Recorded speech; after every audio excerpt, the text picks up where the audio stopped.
That 2-6. You want to sit down, sir? Yeah.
Madam Chair, it is 5:30.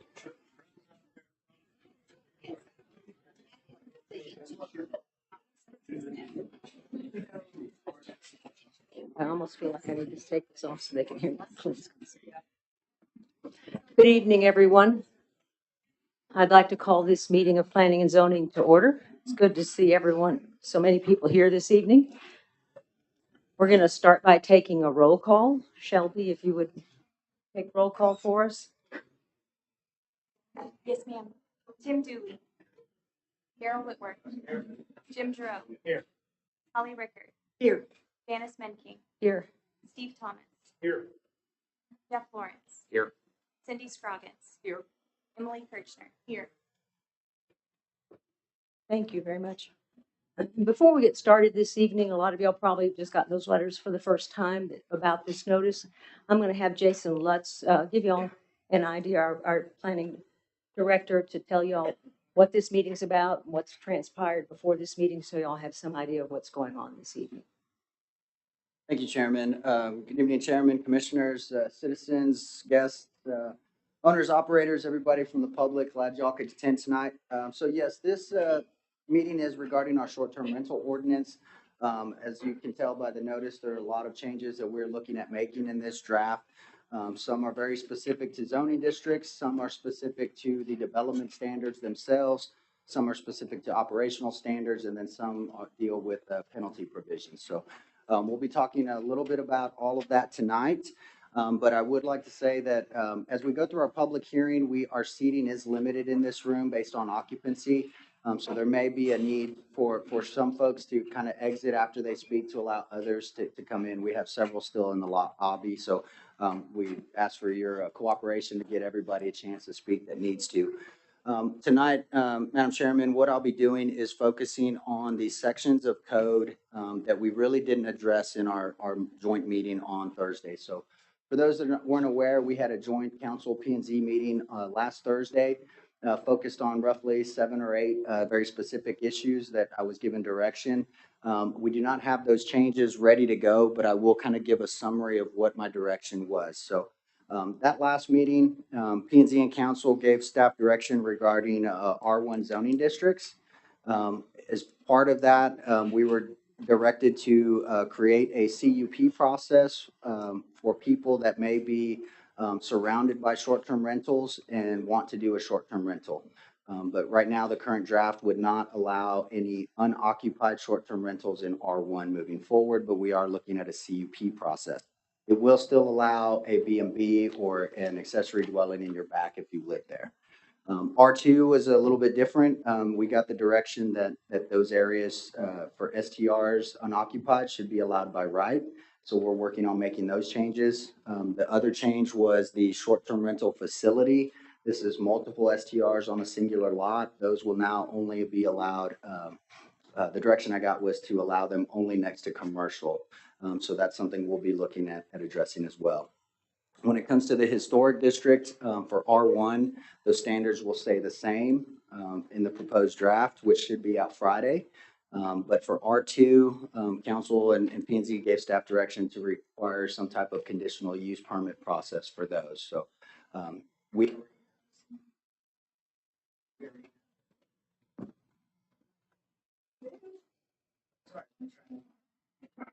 So we already have a CUP process for most of the R2 in the historic district. We have the historic shopping overlay. So those require CUPs or conditional use permits. The direction I got was any R2 in the historic district requires CUP. We also got some direction regarding, sorry, give me 1 second from my notes. When it came to enforcement penalties, we're looking at redoing those. We had kind of a 3 strikes, you're out. Council and P&Z wanted to look at some type of tiered system or escalating fines. So those are things that we're looking at. We're also looking at requiring house rules to be established for the owners and operators. Things like what time the hot tubs and fire pits and pools would close down and those activities would cease. We also talked about possible violations that could result in the revocation of a permit. So we're still working on all of those. I think the other last issue that we discussed was conditional use permits as far as the criteria goes when evaluating those. So we'll have something to P&Z and council this Friday afternoon, probably most likely. And then we will shoot for a follow-up meeting after that. So again, tonight we would like to focus on the sections of code that we did not address at our joint meeting. And so I'll kind of walk y'all through that. It will be more technical questions that I'll be looking to answer. So at that point, Madam Chairman, I'll turn it over for you for public comment. And again, this portion of public comment is for items not on the agenda. If you want to speak regarding short-term rentals, you'll wait till the public hearing. So just to clarify that. So, thank you, Chairman. All right, thank you, Jason. As he said, we have 2 sections for comments. Number 3, which is public comments, is for items that are not on the agenda. And number 4, the public hearing on the short-term rentals, consider proposed amendments to the short-term rental codes, is probably what you signed up for. And if you'll speak at that section is later. So right now I'm asking if there's anyone here who wants to make public comments on items that are not on the agenda. So if you're wanting to make public comments about something other than the short-term rental ordinance. And if you do, if you would just come up to the podium and speak at this point. Does that have to do with planning and zoning? I mean, as far as city line goes? I'm not sure what your question is. Well, they're trying to bring the city, Oh, you're talking about annexation? yes. If you'd like to speak to that, this would be the time to speak to that. If you have something to say The about only that. thing I have to say Would you come up to the podium and give your name so they can put your name in the minutes? Eileen Kronwogge. And what we're wondering about, and that's the reason we came, is that the road, they're extending, they want to extend Lee Street, but our property goes in the existing road right now, our property goes to the middle of that street. So we don't know what's going to happen there. Nobody's given us any direction. Okay. I mean, the engineer came and looked at it and everything, and he said, yeah, but we haven't dug out any surveys because we've lived there almost 50 years. And I'm just wondering too, what's going to happen there? Is the city going to just go over our property and not say anything or what? That's what we're wondering about. So I'm That mic doesn't seem to be working. I tried to call somebody yesterday in planning and zoning, and they never gave me a So, call so back. that wouldn't be a planning and zoning issue. That would be something. Yes, Mr. Cornett. Mr. Cornett. It sounds more like you're possibly looking at doing some type of private development. It is. We have not seen anything yet. Okay, but I thought this was also dealing with extending the city limits. Doing some annexation. I mean, why didn't we get a letter then? Or was this for Pike Roads? No, it's for Morris. So they may have let y'all know, I know they're doing a subdivision, Paul Stock subdivision there at the end of Moore Street. Yeah, and it involves Lee Street. Yeah, so a portion of that right of way on Lee Street, they're dedicating from their property to widen that road at some point in the future. There's no plans right now to build that. We get someone to say, it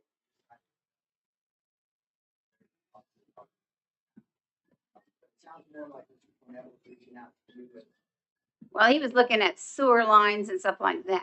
But what I'm saying is, we also talked about the road, about the street. I would be glad to meet with you Monday, probably the best for you. Okay, give me a time.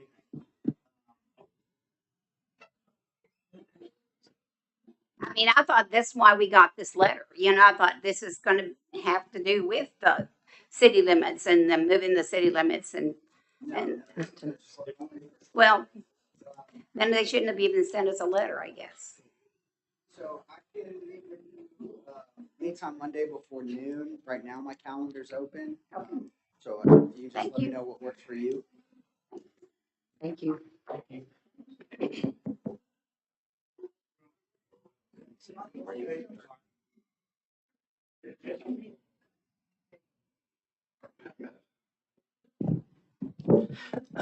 I'm Bill Snyder.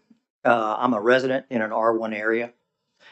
Leadership in Fredericksburg worked hard to develop the comprehensive plan and the pathway to the future. These two documents make specific reference to protecting residents, neighborhoods, and the quality of life in our residential neighborhoods. Some of the quotes in the comprehensive plan are, under the heading Housing Choice, housing must be available that is affordable to the people that work in Fredericksburg. Under the heading Healthy Community, the concept of healthy community refers to the health and well-being of residents. These are quotes. Under the heading Housing and Neighborhoods, it states, quality neighborhoods are therefore a foundation of a quality city. In the document Pathway to the Future, it quotes, tourists could impact the quality of life that residents enjoy. Therefore, it becomes extremely important that the city and county work together to protect our neighborhoods. Another quote in Pathway, the city of Fredericksburg, the county commissioners court need to work closely with each other to protect the beauty, history, culture, architectural land, and natural resources for the residents of Fredericksburg and Gillespie County. Under the heading Tourism, it quotes, it will also be important to balance tourism with the needs of our local residents to ensure that the excellent family lifestyle and quality of life we all enjoy continue into the future.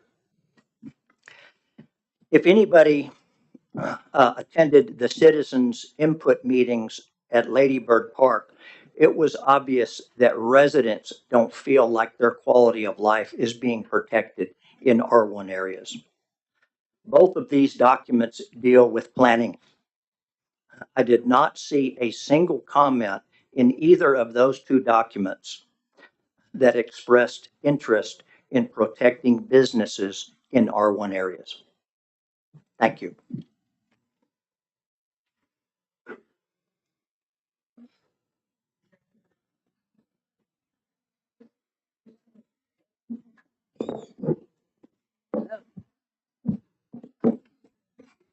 There's something, no, hello? Something's happening with our speakers tonight. I mean, We've been we've been hacked. All right. Is there anyone else that wants to make comments on something other than the short-term rental? I see a hand back there.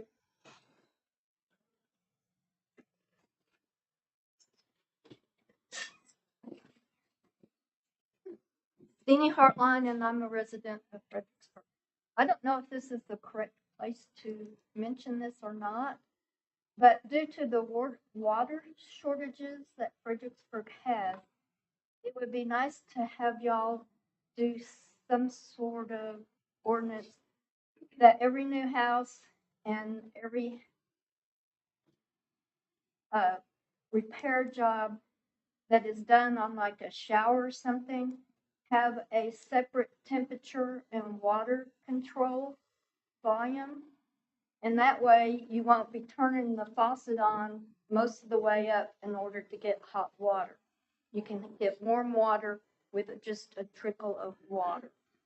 And I would like to suggest that y'all entertain the idea of doing that. We'll have them look into it. Thank you very much. Anyone else? Yes, ma'am.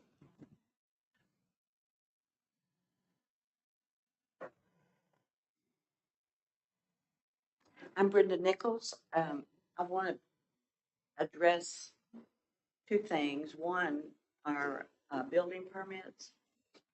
They need to have an end date. And with that end date, there should be teeth in that to where there is a penalty for every day that they go past their end date of completion.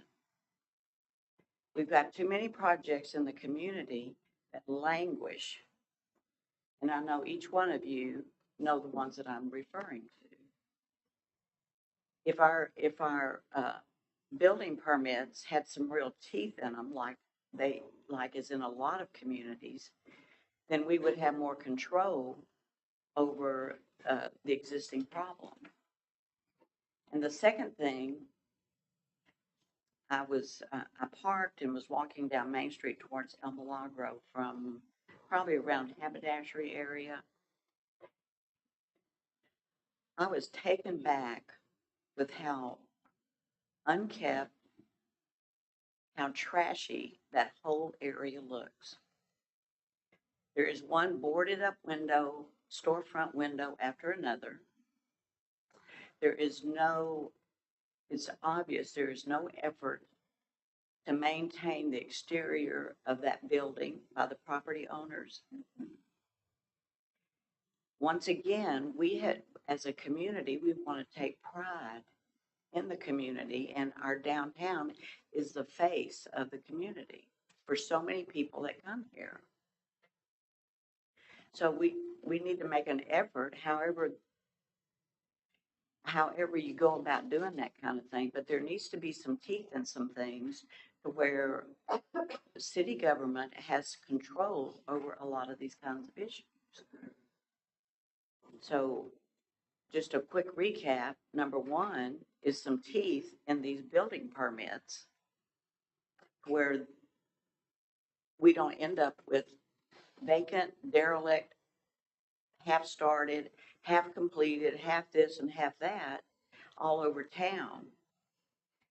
And then the existing properties on Main Street, there needs to be some kind of address to the problem of just the trash and how unkept. We just came back from San Francisco this past summer with our grandson. That strip along Main Street looks like downtown San Francisco where all the derelicts are. And that, if you have any, if you've watched the news, you understand what a strong statement that is. Thank you. Thank you. All right, anyone else? All right, thank you all. We're going to go on. I'm sorry.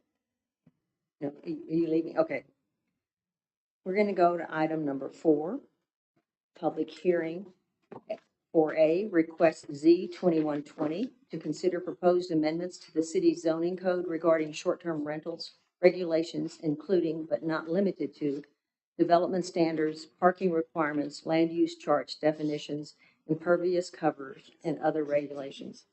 I will entertain a motion to open the public hearing. Make the motion. I have a motion by Jim, second by Daryl. Any other discussion? All in favor, aye. Aye. All opposed? All right. Jason, you have any other comments before we get started? No, ma'am, I think we'll go ahead and let the public speak, and then I'll be available for questions for you, commissioners. Okay, thank you. All right, I'm going to go down the list of people who signed up, and I will call your name and then tell who's next on the list.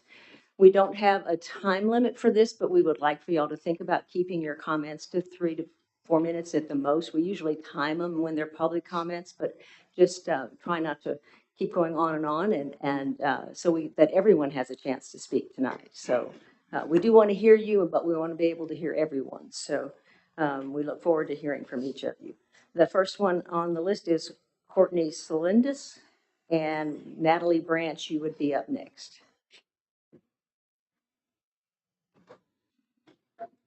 Hello, Courtney Salinides. I am one of the developers for the property on Wellness Court. First, I want to say we absolutely love Fredericksburg. I have been coming to Fredericksburg since I was a little kid. I got married on a dude ranch in Bandera, so this part of the country and the state in particular is very important to me. Myself and my business partners started this venture because we were looking for second homes. And using them as short-term rentals made the economics work of going forward and moving forward. We were extremely thoughtful in how we picked the location of our development, and more importantly, the development itself. We were very thoughtful. It's a self-contained development. It's fenced, it's gated. We have our own parking, so we're not using city streets for parking. We have we're proposing to have our own trash. So we'll have a central dumpster for trash. We won't be using city services for our trash. And of course, we would have significant rules in how the occupants of our properties behave themselves while they're on site. So in terms of a development that has short-term rental, we think it is extremely beneficial to the city in terms of how we've done this, doing it in a commercial zone and doing it the way that we've done it. And so really why we're here today is because, through all the conversations around short-term rental, we haven't really heard a lot from commercially zoned properties. And this is, to us, ultimately where you'd want to incentivize the development of these type of properties going forward. It maintains your neighborhoods, it maintains the value of your neighborhoods and keeps those costs down, but allows the short-term rentals to exist in the city and incentivize people to come and continue to enjoy the tourist activities. So I'll let my business partner come up next. She'll talk about the specific ordinances that are of particular concern to us with the short-term rentals, but we certainly hope that you take them under advisement because given the current short-term rental ordinance as it's written right now, it would be very difficult for us to move forward with the development. We're currently planning on investing multiple millions of dollars into our project. It will also have long-term jobs for the maintenance of the property going forward. So we think it would be a huge benefit to the city. Thank you. Thank you, Courtney. Natalia Branch, you're up, and then Bruce Nichols next.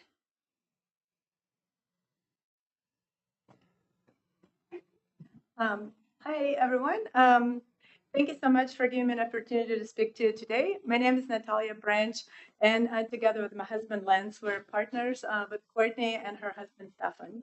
So Lance and I have two boys, 10 and 15. We used to live in the Netherlands with Shell Oil, and for us, we were moving to Texas, like a huge state. We really missed that close community feel. So when we discovered Fredericksburg, it just felt kind of like home to us, and we really fell in love with the city, and we wanted to build a second home here. All four of us come from large families. So we have grandparents, we have siblings, we have aunts and uncles, grandparents, nieces and nephews. And so for us, it made sense to build larger units where we can come together as a family for vacation and enjoy staying here. And we don't have to like split between multiple properties. So that was a big value proposition for us. And we figured that there would be other families just like us who would appreciate being able to stay all together, with grandparents and their cousins as well. But unfortunately, like the way the current ordinance is written, we may not be able to realize our dreams. And I will share a little bit of why. So right now, what we see is that the regulations in the short-term rentals section, 5.401 of the ordinance, are blanket across commercial and residential zones. As an example, in a C1 zone with an appropriate conditional use permit, we would be allowed to own a liquor store, a restaurant, a convenience store, or a convenience gas station. But at the same time, we're not allowed to have short-term rental units that can house more than 12 people because of the limitation on the occupancy. So this for us would make it uneconomical to build homes for us that we can then rent out. And we think that this is really going to limit larger families from being able to come and enjoy staying together, which is just, the benefit of staying when you go somewhere on vacation.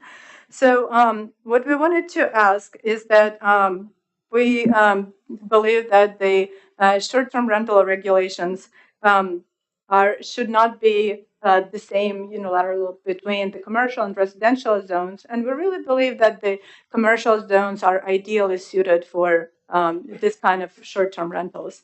So we ask that you consider removing the maximum occupancy limit of 12 in a C1 zone, or at the very least in a C1 zone, as long as it does not border any residential zone. So thank you very much for your time. Thank you, Natalie. Bruce Nichols and then Randy Briley on next.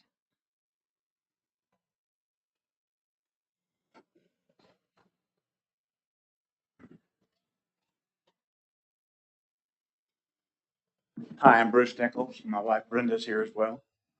Several years ago, I wouldn't be up here because there wouldn't be a need, and I'm not really a community activist. But we chose Fredericksburg as a highly desirable place to live, as I'm sure many of you did. Our town is at a major crossroads right now, cultural crossroads, with STRs and wineries leading the changes that affect today and that will affect many generations to come.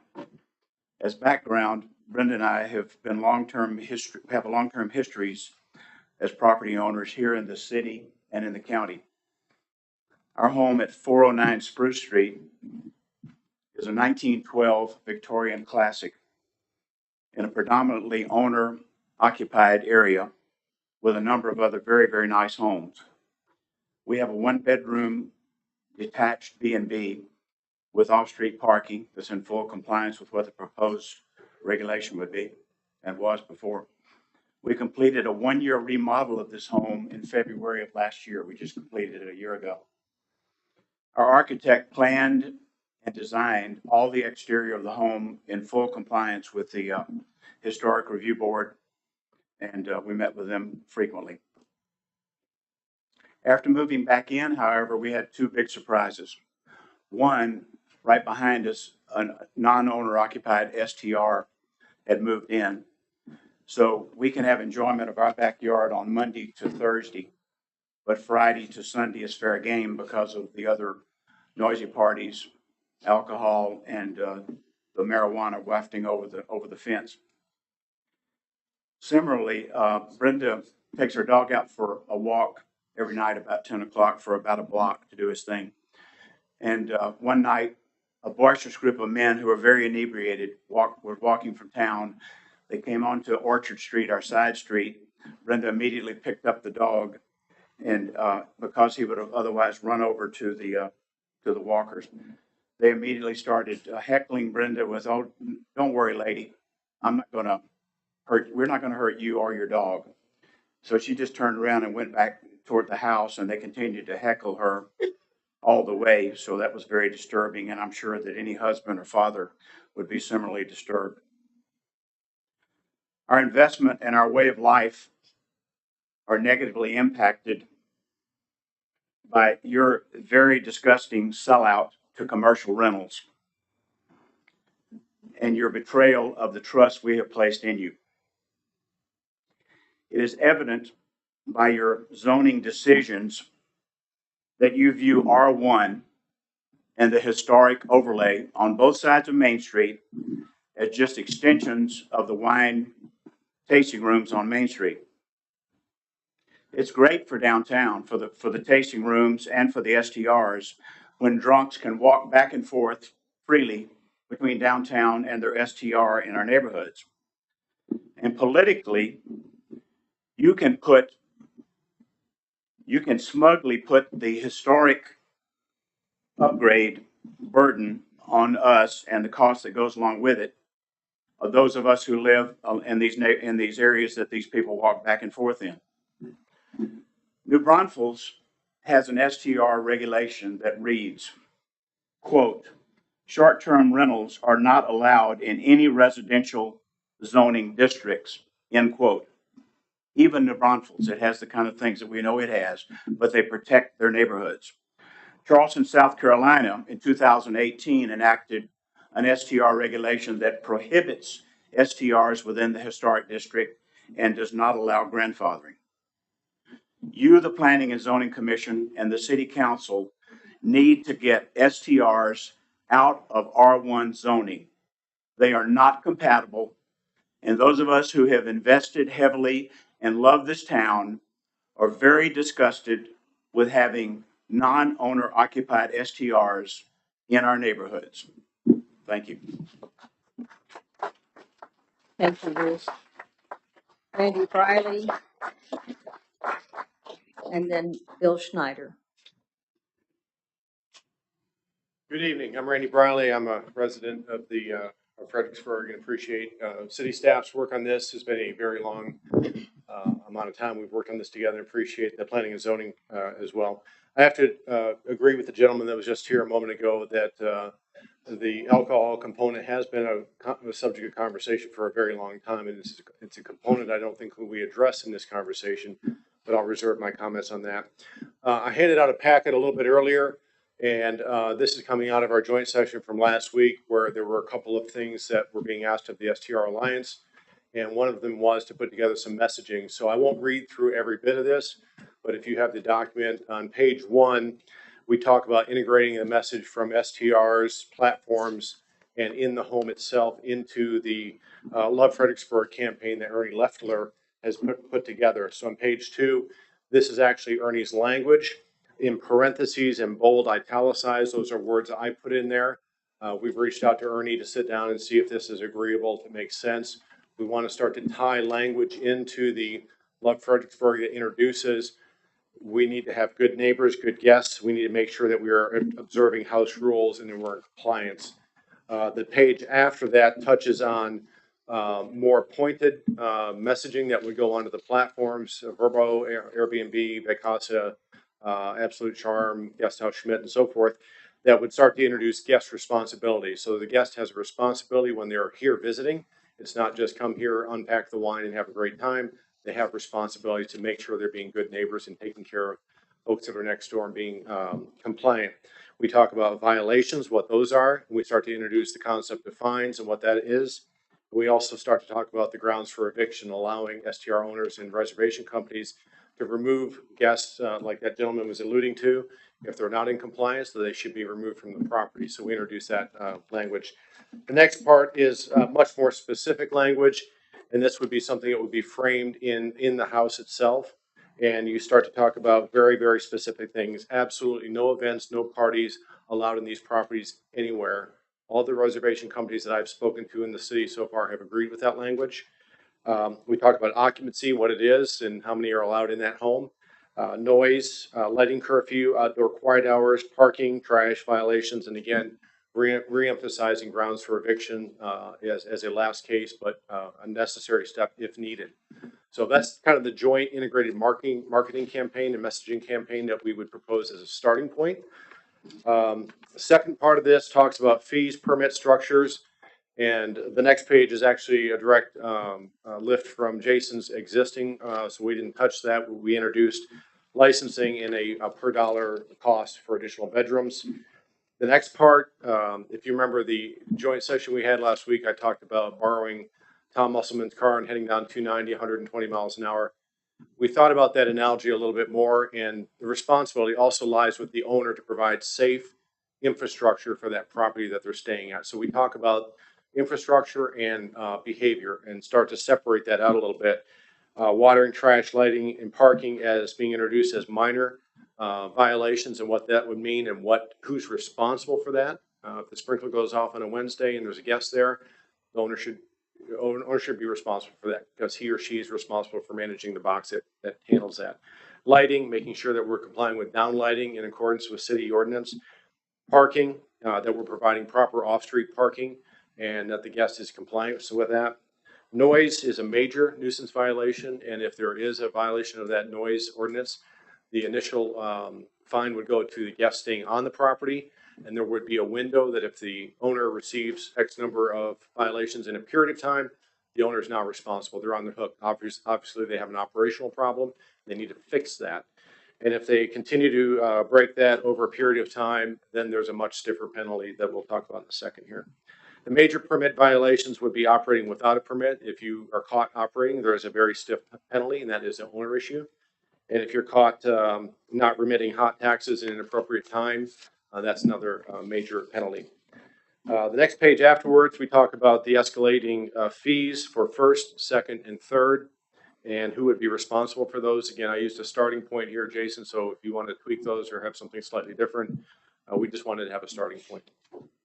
The last part is, I think it's the last part, major offense enforcement fee structures. This is where it gets pretty expensive if you're not in compliance. And Daniel, I don't think you've had time to look at this to make sure we're in line with existing ordinance, but again, a starting point.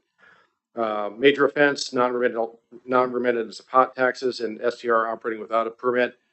Single offense, cease and desist immediately, $100 or $1,500 fine.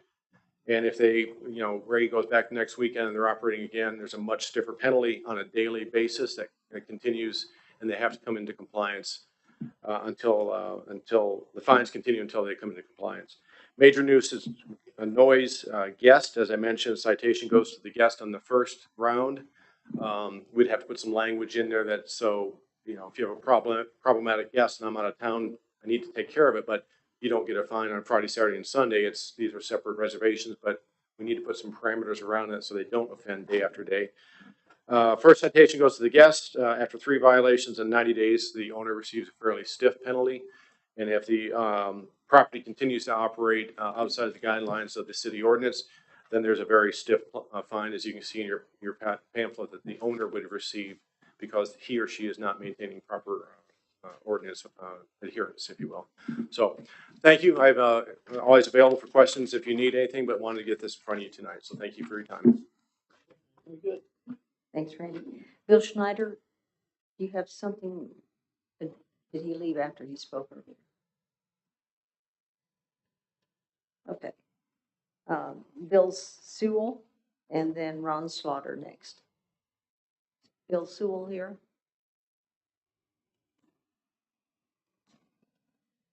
All right, Ron Slaughter.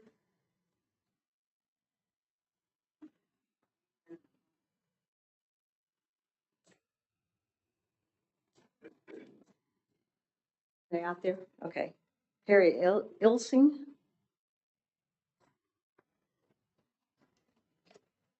Okay. Melinda Mcdonald.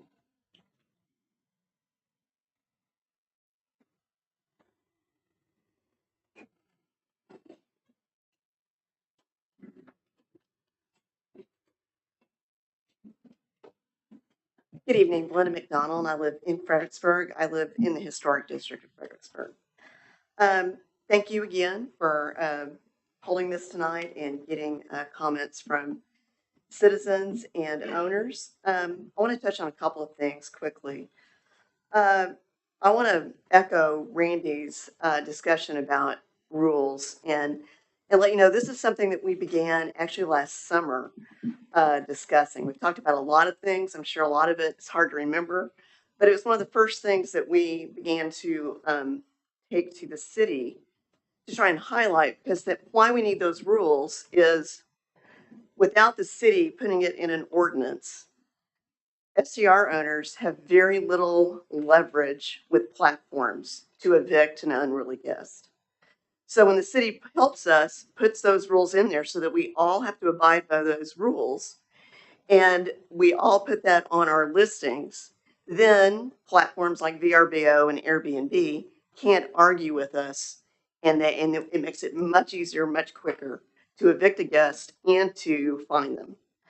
So we very much applaud the efforts of the city to do that, and appreciate the opportunity to work with you to do that. Regarding the comments made about eliminating STRs in R1 zones, that sounds like such a great solution, such an easy solution. Unfortunately, what folks don't know, you can find cities that have done this, but what you don't know is how many of those are undergoing court battles right now.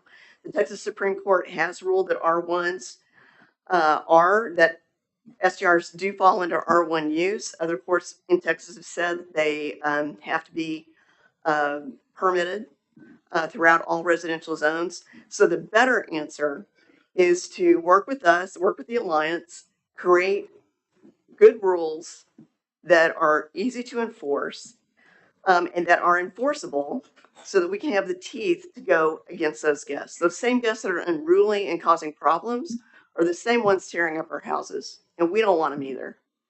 So we appreciate the help to do that. I also wanted to touch on the idea about the historic districts. If you guys all know, there's kind of like two historic districts. There's the one that was enacted in 2018 that basically doubled the size. And then there's a smaller one that was in place, I think previously. So if you recall, Ms. Middle got up and spoke about when she started Guest House Schmidt and back in the 80s and how many they actually had that were what we would now consider an STR. At that time, they called them B&Bs, but it was an entire home that somebody was staying in. And quite often those were within a very short distance of Main Street.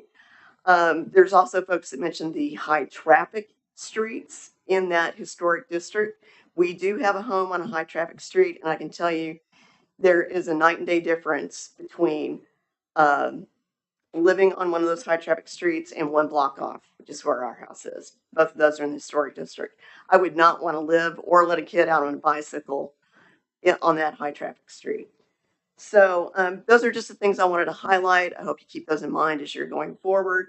The Alliance is always more than happy to discuss any of these points further. Thank you. Thank you, Belinda. Chuck, is it Chuck Frazier? Correct. Did I get the name right? I can't keep up with it. All I can tell you is I live here and I just want the city to have more importance on the people that live here than the tourists. Okay? That's what we hear. Thank you. Roger and Eileen, did y'all have anything else to say? Okay. Emily Reed and then Deanie Hartline.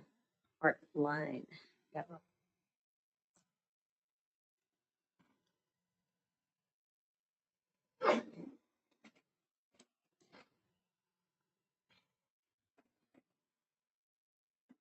I'm Emily Reed, and I'm a resident. And I want you to know that a heartfelt, passionate speech will trump intelligence every day. So what you said is just quite okay. Having said that, I do operate a vacation rental company, but I also live here. Okay. I also live here. I don't want rowdy neighbors and I don't want rowdy guests. They ruin our homes and they put a bad taste in everyone's mouth. I have children. I have 4 children. I don't want unruly guests next to my home either. So I can still work here and believe in property rights, but also believe in rules and regulations and the ability to enforce those things. So what Belinda said about having the city come on board with us to create rules and regulations that are shared amongst management companies and owners, all operators, that is so true. And it's positive, and I feel like we're making a great step forward. So Jason had asked Tammy Smith to draft some language, and she can't be here tonight. So if you don't mind me talking about that, and I sent it to Jason. Okay. I did try to print out a copy for all of you, but I ran out of paper. So sorry. Okay, so in our house rules that would be shared amongst all operators, it's very simple. No more than blank number of occupants permitted on the premises. Plain and simple. You violate that rule, you're gone. Okay. Observe City of Fredericksburg quiet hours. I can only speak for us, but we have these quiet hours posted on all of our exterior properties. And it's in all of our rental agreements and all of our check-in instructions. And guests sign their lives away when they come and stay with us. They truly do. Okay, and you can go to our website and look at those rules. If you're curious, they're pretty exhaustive, but the guest has to initial every single page and sign. Okay, whether they read it or not, that's up to them, but they are agreeing to abide by it. I added this language. Randy helped me with this. Turn off exterior lights by 11 p.m. Oh my God, I didn't know that was a rule. I'm breaking. Not my own. Observe guest parking. Illegally parked vehicles are subject to tow. We are starting to include a map for parking on every single one of our rentals. That's something we have not done before. On homes that we know that are problem childs for parking, we have done that, but on all homes we have not. So this is something that we have started doing. Okay, we want to move step for step with you, and we don't want our neighbors to be blocked or they can't get to work or what have you. Place trash in designated receptacles. We never really have a trash problem unless it's overflowing trash.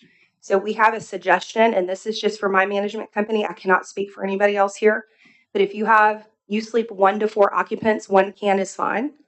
5 to 8, you're going to have 2. More than 8, we're going to require you to have 3 trash cans. That right there is going to cut down on a nuisance for neighbors. Just get more trash cans. That's not hard. Okay, so this is something, guys, this isn't hard. This is reasonable, it's actionable, and it's enforceable. That's what we need. Reasonable, actionable, and enforceable. Last one is no events or parties allowed. And then at the bottom, it says, if any of these rules are violated, we reserve the right to cancel the reservation. Guests will be required to leave without refund. Guests may be responsible for city fines. That's going to be up to you, okay, and how you decide to handle that. I think what Randy handed you is very reasonable. What Belinda said about if our booking partners will agree with us, Airbnb and VRBO, that's very fine print. What they will normally do is kick that back and it will go back to the owner and the owner has to swallow the fine. Okay. Worst case scenario, it goes back to the owner. Best case is that we can maybe shave something off of their deposit. So there are some things that we can do there. Okay. Again, my name is Emily. I work for Cozy Vacation Rentals. If you have any questions for me, please contact me. My information is listed on the Cozy VR website. Jason has my information. I think that we're making some great strides. I won't go into the other things that are on your agenda because you have plenty of people to listen to about that. But this is one specifically that I feel like we can hit a home run on very easily. Okay? I'm very good at what I do, and I want to work with our community and with our neighbors because these are my neighbors. Thank you. Thank you, Emily. Dean Hartline, did you want to speak again? Okay. Next week. Are y'all hot? 35. 35. Deanie Hartline, I'm a resident here in Fredericksburg. And thank you for listening to all of the STR people tonight. The ordinance has changed so much throughout these past few months, it's hard to know really what to comment on anymore. And I have been sending emails out to people. I don't know if they've gotten it because y'all changed the way you send emails now. which makes it difficult for people who are not savvy with computers. My first suggestion is going to be for the string lights that go across all these STR properties and other people's properties. If you would require them to put shades on them, that would help with the lighting a lot. My second one is that unless there's room in the driveway for tandem parking, it is against the law to have your cars stick out in the street. So it would be nice to have that in the ordinance as well. The third one is at one point in time, they had discussed taking your STR license away if you rented it out for more than a month. I would like every definition of a STR I have read has been 3 months or less. I'd like to see it go back up to 3 months because you have snowbirders coming down that stay the winter, which is longer than a month. Also, as a resident, I would much prefer to have somebody stay in an STR for 3 months than to have party animals come once a week that you have no idea who they are. My last suggestion or observant, I guess, is that you mentioned having in a resident one living on the property and allowing people to build buildings in their backyard.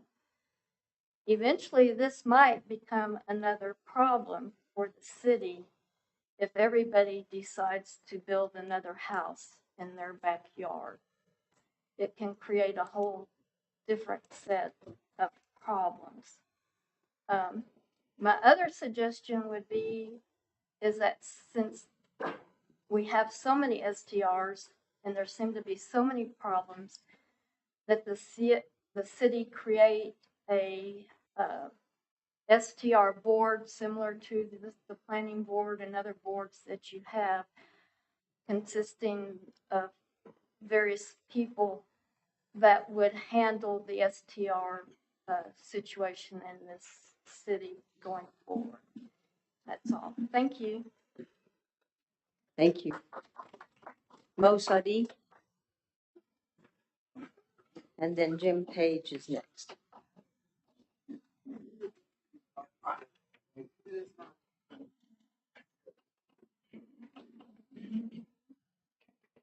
I'm Mo Saidi and I live in Stone Ridge Subdivision. And let me just start by saying I'm not an STR owner, nor I plan to be an STR owner.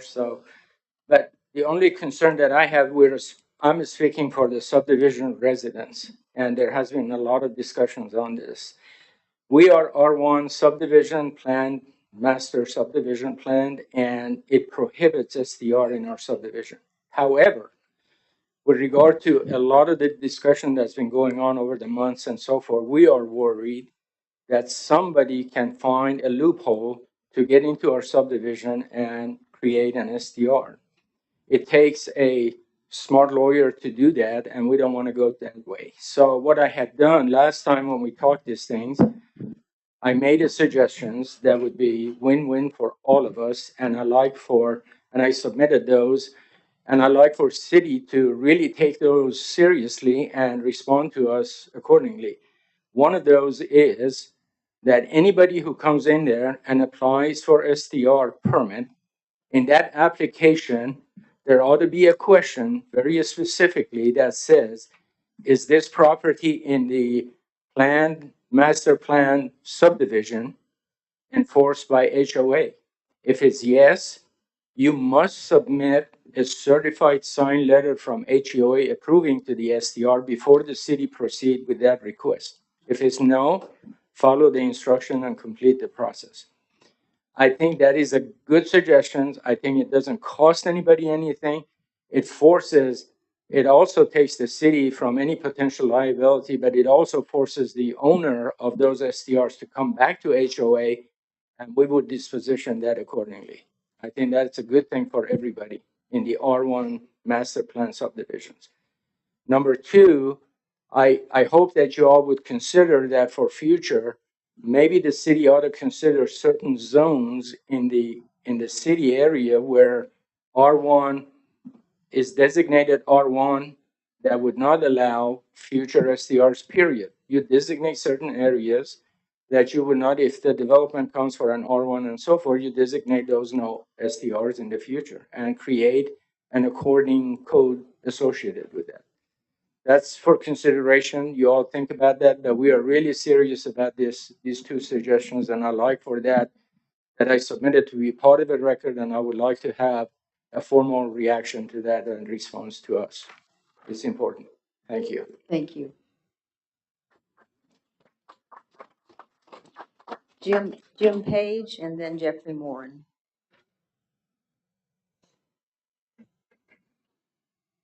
Is Jim Page here? All right. Jeffrey, you still here? Okay.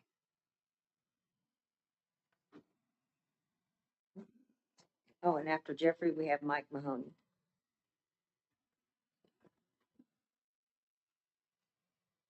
Oh, it's much cooler up here. A little warm back there. Hi, P&Z members. I'm Jeffrey Morin, a city resident. I'm very concerned about the violations and permit revocations. I believe Jim and also Jason talked about and suggested the sliding scale matrix for offenses and penalties. And that would be preferable to the 3 strikes in 12 months and you're out. After reading our light ordinance 2019-16 and getting familiar with it, I realized that most of my lights outside my house and my STRs are out of compliance. Then I drove around town this last week at night. Almost every house I saw with porch lights and outside backyard lights were out of compliance. I then got to Amazon, ordered and installed some 300 lumen flat refractor LED bulbs that puts me into compliance. I have a call into Ray of code enforcement to get these lights bulbs approved so I can share that with our STR community. My point is a lot of people in town probably don't know that we even have a light ordinance, that this affects STR owners and residents alike. But there is one major difference. With an STR owner, 3 strikes and you're out of livelihood. To a resident, is it a fine? This is not the same penalty. You would say the obvious, just get into compliance. Well, yes, I am doing that. I can also say that after driving around town, there's a lot of people that have not. Another violation concern is reading section 5.401 for additional requirements for short-term rental uses. In that area, 13B7, 1 and 2 is failure to respond in required time frame of 30 minutes shall be a violation of this ordinance. That, and I realize, Jason, I think y'all are talking about increasing that time from 30 minutes up. That's 30 minutes is just, sometimes that's almost impossible to make, and sometimes even an hour would be hard to do. If someone does not make the right phone calls to the right people, that'd be an issue. This gives the STR owner another violation for not responding in a timely manner. Again, my concern is the 3 strikes and you lose your permit. Please consider and study the losing your permit requirement of this ordinance. And that's all. Thank you all. Thank you. Mike Mahoney and Jack Arnold on the next.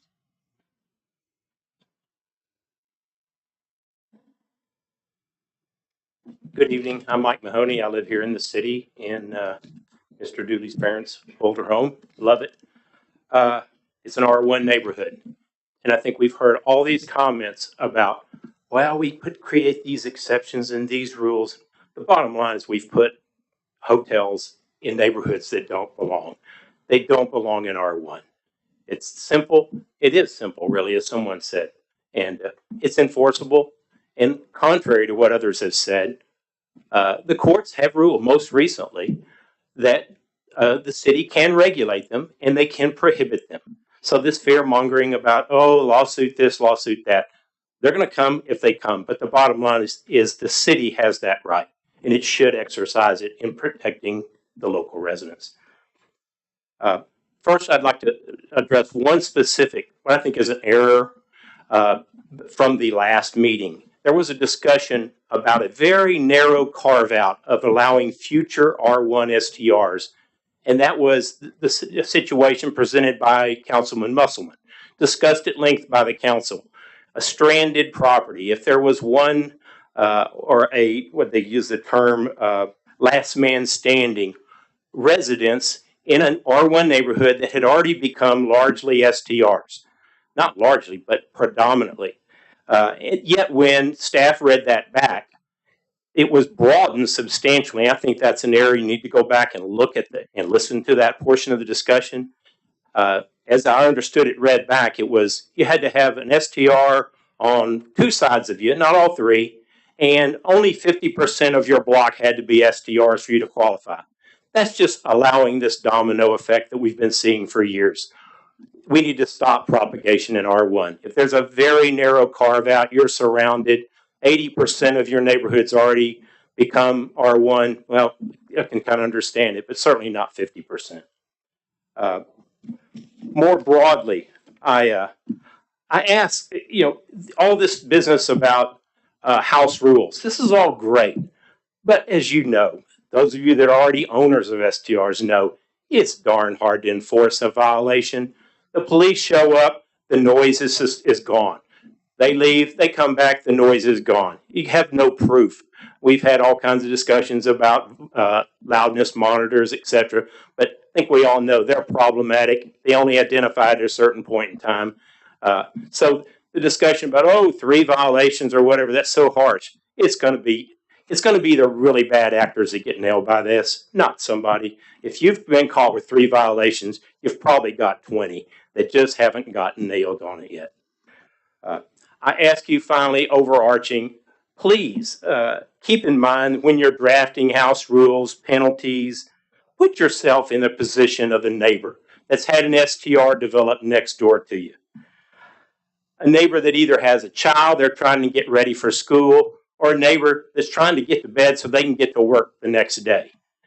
Once upon a time, these were weekend STRs. You know that isn't the case anymore. Some of them are 5, 6, 7 days a week during busy periods. So what is considered a quiet hour for downtown needs to be different than in the neighborhood. If it's midnight downtown, it needs to be 10 o'clock or less in a neighborhood. So a broad brush approach does not need to be used on that. Put yourself in the position of the neighbors. That's it. Thank you very much. Thank you.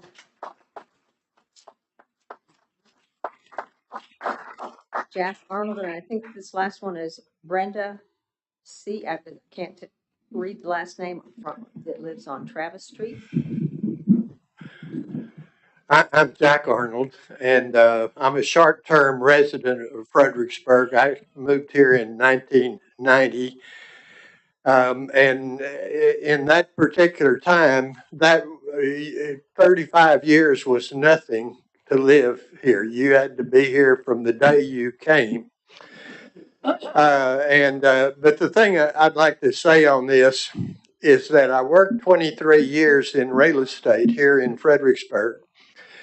And the city never really did talk to realtors about what you could do or what you couldn't do. And if I recall, the procedure is that there had to be a complaint to the city before the city would involve themselves in a problem house that actually they were not problems, but a short-term rental house. Even though short-term rentals in a R1 area were not permitted at that time, unless the short-term rental was on a property that had a family living there permanently. In other words, they could have a short-term rental. I retired from the real estate business in I have to stop to think whether it's 19 or 20, but it was 2010. And after 23 years in it and a follow-up career from other things in the Dallas area. But the thing I would say is that New Braunfels gave you the only solution to this problem. And I don't know what made New Braunfels people so smart, but there is no way. First of all, I understand when I say single family residence, does anybody not understand those words? That means there can't be two different families living in that particular house. Now, as I told you before, this understanding that we had as realtors was that they could have a short-term rental if they lived on the property. And we were very careful not to tell them what they could do because we did not want to be sued in that thing. And at that time, the people who came and lived in those things for a short time were people who loved old houses. They liked to go to antique stores, and they were the quietest people you ever ran into in the world, so you didn't have any complaints on it. Now, there's a reason that we have these buses that take people to the various wineries, because they drink, they get drunk, they couldn't drive, they come back home, and it's party time. So you have a problem that is really not solvable in the way we're going about it. If you say single family residence, you have to mean that. And if you want to include, if the family lives there, that they can rent out a room or something, that is traditional here. That's been as long as I remember. But this stuff of the short-term rentals, and by the way, everybody in this room that lives in one of these areas where they're having them, you just appointed every one of these people as monitors. They are the people who are going to have to call in. And how much are you getting paid for monitoring the business next door? And how much frustration would you have with that? So figure out a way to pay the monitors on this thing. But anyway, New Braunfels made the right decision, and it's the only decision that is not going to give you and all of us sitting in this room that live in the R1 area perpetual problems. Thank you. Thank you, Jack.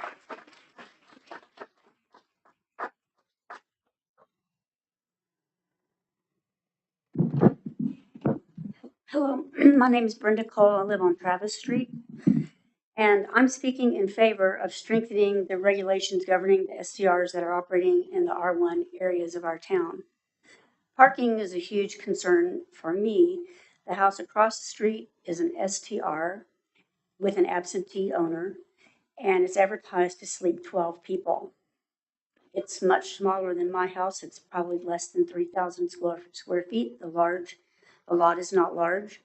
There's a garage, but they don't offer that to the weekend guests. 2 cars can park in the driveway in the front of the house. 2 can park in the street in front of that house.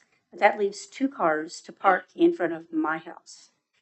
I think an idea to consider might be parking off-site somewhere, a large parking lot where these extra cars, because the cars that park in front of my house don't move the entire weekend that they're there. And I've been known to go out and ask them to move, but I think that puts me at risk. So I don't like to be that guy. And I think also if the city council continues to pander to these outside investors and us locals get priced out because our property taxes are skyrocketing, then who's going to be the volunteers that work so tirelessly to put on these events that our visitors come and see? Oktoberfest alone requires about 900 volunteers in that 3-day event. And the Christmas home tour requires over 200. And those are just 2 events. There's weekends, there's events every weekend.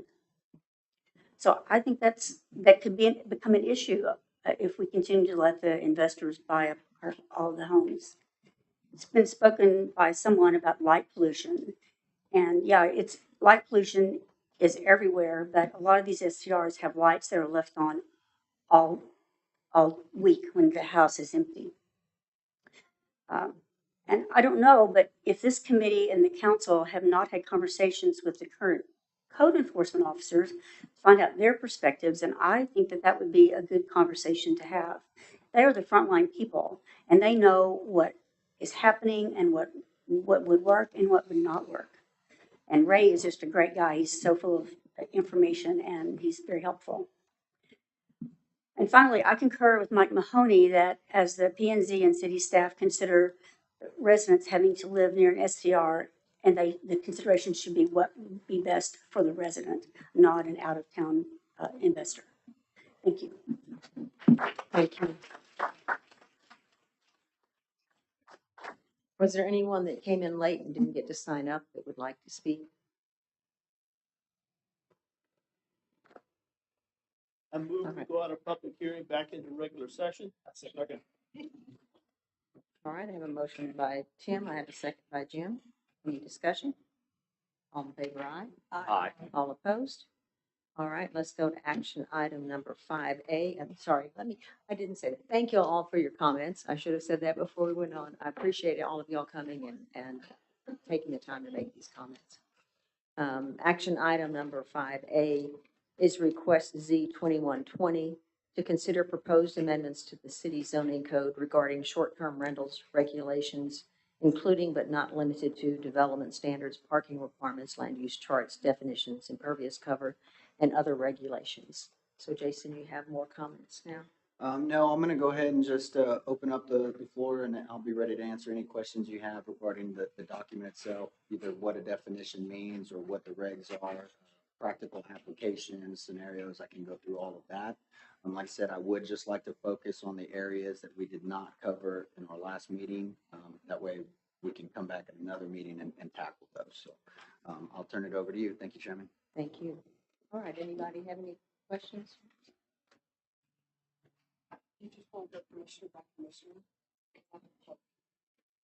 We'll go ahead and start. Okay. I'm going to try to hit the highlights.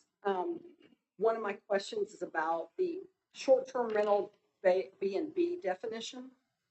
So just the way it's written, I'm wanting to understand, is breakfast a requirement for that? Because in another section, we say that you can't offer like full breakfast, you could do continental, but then in the B&B definition, I just want to make sure it's clear that that does not require breakfast, or does it?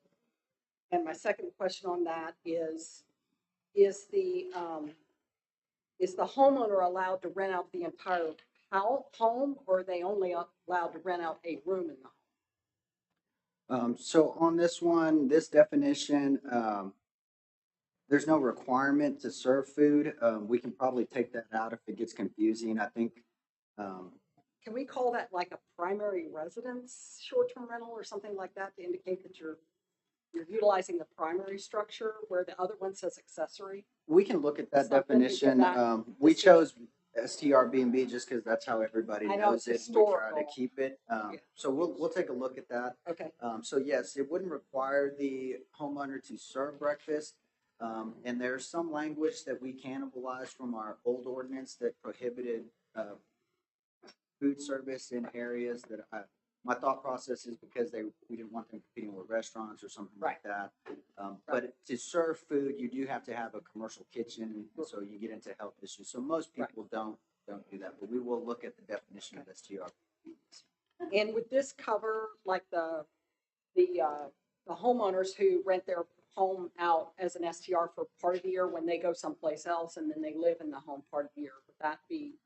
This would be the definition to cover that? Yes, because if they're homesteaded, but they're not there all the time. Yes, and so that is why, if you recall, there's a provision for winter Texans. They can live in their house up to a year before they would no longer be considered a short-term renter. So that's something the homeowner would have to consider. Okay. And to your question on if they can rent all of the rooms, so it says rooms in their house. There's not a specification. We're not going to verify if they're there, but the homestead itself, if they want to stay in their accessory dwelling and rent the whole house, that is something we would allow. So. Okay. My other one was the definition of an STR bedroom. Why the addition of a closet? Because in some of these older homes in the historic districts, they don't have closets, they have wardrobes. So are we? So we're going to have to have a little flexibility on that. The reason we did inclusions of a closet is because we have seen a lot of modifications where people were trying to say the dining room was a bedroom. And so we understand historic homes are not going to have those closets just because that wasn't there. So we've been talking with our staff as far as the checklist. We'll have to work with Anna and get the age, but generally you started seeing closets mid 70s. I mean, as a standard. So unless it's older than that, we will require the closet. Now we would let someone put in a dresser, but they would have to meet all the other requirements for a bedroom. As far as egress is the most important for us: window, fire, life safety. Yeah, I just didn't want a bunch of historic homeowners suddenly throwing closets in bedrooms that. No, and that's one of those things we have to balance with old versus new. So. Okay, and STR facility, let's find it. Short-term rental facility. This one, I saw in the definition, it says at the very end, shall be developed in accordance with the multifamily regulations of the base zoning district. Isn't this considered a multifamily resident use anyway? It is, but the way the code is written, it doesn't specifically speak to your density. And it's because these short-term facilities are allowed in multiple zoning districts that have different densities. We just wanted to make sure that like someone said, we didn't have a one size fits all. Okay. So under the new regs where we talk about occupancy, I did get some emails on that. So we may tweak that as we talk about commercial areas. Okay. I probably won't tweak it too much in C1 because after you get to 8 units, you become a hotel. Hotels are not allowed in C1. So we'll take a look at that. Okay.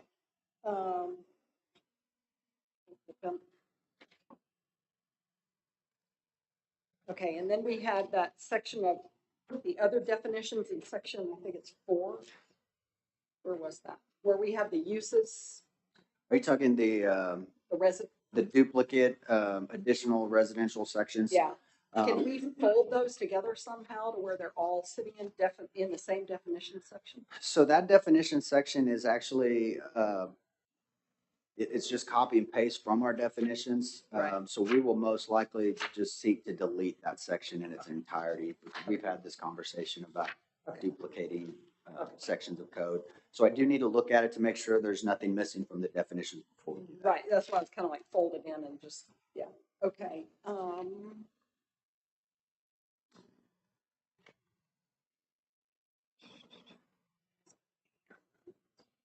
We're talking about multifamily residential as a use in zoning, so you already clarified for that.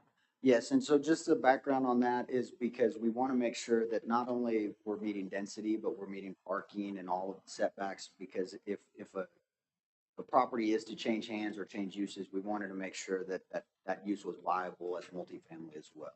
Yeah. In R2, why are condominium CUPs and townhouses and multifamily residential by right? So why are we distinguishing condominiums so much? So if our condominiums are governed by a separate section of code, but unfortunately there's not a lot of development standards in there. Condominiums have a single family component because each unit is owned. Right. Because we don't talk about guest parking and overflow parking, we've seen some come in recently that we felt just were going to be problematic, but because we didn't have anything to control that. So we said, until we can update the condo section, we really have to go the CUP route. Okay, so the recommendation is ultimately we need to address the condominium ordinances. Yes, ma'am. Yes. Okay. And townhouses can be done under a condominium financing scheme. So is a townhouse a structure? Is a townhouse a condo? What's all of the above? Okay. So a townhouse can be multiple things. It can be attached, generally it's an attached structure, single family attached. You can do it as a condo regime. In most instances, that's a condominium. What really separates townhomes from anything else from a duplex is the ownership of the lot. So you own the ground underneath it and your lot line is generally a common lot. Okay. Okay, I just want to make sure some tricky lawyer doesn't turn around and say a condo is really a townhouse, therefore they fall under townhouse by right. We'll struggle with that on no matter what we write. So we'll keep monitoring those. Okay, so, also in R2, section 3.11, on the interior side yard. Interior side yard, if you've got 5 feet for single family detached, and then you add an additional structure by right, what happens? At that point, you become multifamily. If you're in the R2, and so you're going to push that, you're going to give a little extra setback. I believe 10 feet is under the current code. I don't have it in front of me. It's Correct. That may be the rear setback. I need to the double side check. yard is going to be 10 feet once you're multifamily, if you're adjacent to residential. Yes. And then 15 if you're 2-story in adjacent to residential. Yes. So is the original structure then going to be grandfathered at 5 feet, and any new structures have to comply with the new, and that's how we're going to manage it? Yes, and that's how we'll manage anything. Okay. Existing is grandfathered. Now, additions to the existing would have to meet, if there was a second unit, would have to meet the new Okay, setbacks. Yes, I just, that one I wanted to make sure that I was clear on what you were doing. May I ask one question in that regard? What about backyard setback? What about back setback? The rear setback? I believe they go from. It does the same thing. Yes, 10 it's feet on single family to 15 feet on multifamily single story to 25 feet for multifamily 2-story. Well, that's So what it kind of I has the was same remembering step. that 25 and I hadn't heard it. Yes, so currently, if you have an alley between you, you can go less than the 10. If there is no alley, then you go to 10. And that's to prevent issues where we've seen 28-story, 2-story apartments, 5 feet from a neighbor's property line, you get looming. So some of these development standards are standards we've needed as part of our code. And since we're discussing all this, we wanted to get those in there. So my other question on 3.12 on multifamily residential, are we going to include the term apartment since we've defined it as a use in here? Or is it a structure? Probably not. I mean, we could put it in there, but multifamily is multifamily. I can go to tweak that. Okay. We just included the apartment definition because some people they just like to use that term, and so we want to make sure it was covered. So, again, we have not done our full, kind of edits on final. We're trying to get some direction before we go through that exercise. So some of this may change language-wise, but the intent and overall goal of the reg will not. So my next question, what are we going to do about existing short-term rentals that are in apartment complexes? They will be like every existing short-term rental. They would be grandfathered in under the codes that were in effect at the time. So we would not pull that permit. Now, if that apartment complex rented that unit out for a year, then and we see that they're not paying hot, then we know that they're lost their grandfathering and they would not do that. But new apartment complexes, we would prohibit those in there. Okay, so they're going to fall kind of under the same grandfathering rules as any STR in town. Yes, ma'am. Okay. Hold on, I may have one more page. Let me just make sure. Listen all night long. No, hey, it's my chance to get my question. Perfect. Well, thank you for asking all of it. I think that's probably going to be the majority of mine. So I'm going to yield to somebody else. Thank you. Two things. Are we introducing the low concern? Yeah, so I do need to, looks like he already left. So we are going to talk about something on the application. I need to have some additional conversations with the city attorney just to talk about what we can and can't enforce. We could require the HOA deal. If there's one active, they can provide that letter. There will be situations where there is no active HOA and it's just deed restrictions. At that point, we can ask for a copy of those deeds as part of the application, but we would not be able, I don't have the authority to interpret those deeds. I have the authority to interpret our zoning code, so I would not feel comfortable interpreting someone else's deed restriction. And so the example is, if someone says commercial use only or residential use only from older deeds, you know, I can go by what the state says, so I would still have to issue that permit. Again, state does say they are residential uses, but they also give us the authority to determine what type of uses go where. So I need to have some more conversations with attorney on how far we can go, but we most likely will put that as part of the application process. And what is the justification behind raising the minimum lot square footage to 10,000 to qualify for an accessory? The reason I asked that question, probably not. So that's actually the current requirement under the code, and it's only for a guest house. So you can have accessory structures, you can have a barn, you can have a wood shop, you can have a man cave, a she shed, whatever we want to call them. But if you're actually doing plumbing with a bed and a bathroom in a guest house, you do need 10,000 square feet. So we didn't amend that. That was always in our current code, and we just kept that. Most of the lots that you see inside the original township are 10,000 or more. So that was the thought process behind that. Next. And the only other comment I have is, what the comment was 30-minute versus standard. So the original ordinance had a 60 minutes response window. Through our kind of conversations with the citizens over the last year, there was some concern that that's a long time to try and wait for someone to get an issue resolved at 1 o'clock in the morning, especially as someone said, we've heard, you know, Thursday's the new Friday and Monday's the new Sunday. So for some folks, they are going to work and school.